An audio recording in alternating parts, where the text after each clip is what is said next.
UDF ഭരണം പിടിച്ച തിരൂർ തലക്കാട് പഞ്ചായത്തിൽ മുസ്ലിം ലീഗ് അംഗം PV മുബാറക്കിനെ അധ്യക്ഷനായി തെരഞ്ഞെടുത്തു. സത്യവാചകം ചൊല്ലി അദ്ദേഹം ചുമതലയേറ്റു.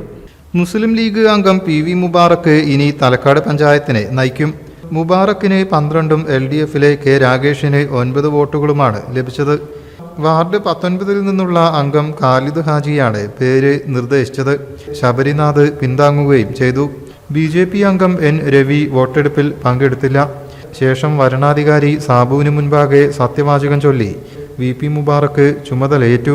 പിന്നെ തിരഞ്ഞെടുക്കപ്പെട്ട നമ്മുടെ സഹപ്രവർത്തകർ പ്രത്യേകിച്ചൊന്നും പറയല്ല, നമുക്ക് ഒന്നിച്ച് 22 വാർഡും ഒരുമയായി നിന്നിട്ട് നമുക്ക് നല്ലൊരു പ്രവർത്തനം നമ്മുടെ പഞ്ചായത്തിൽ കൊണ്ടുവരണം.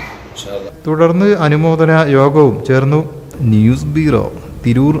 ഏവർക്കും ബ്രൈഡൽ ക്രാഫ്റ്റിന്റെ ക്രിസ്തുമസ് പുതുവത്സരാശംസകൾ. Bridal Craft, The Wedding Mall, Pan Bazaar, Tirur.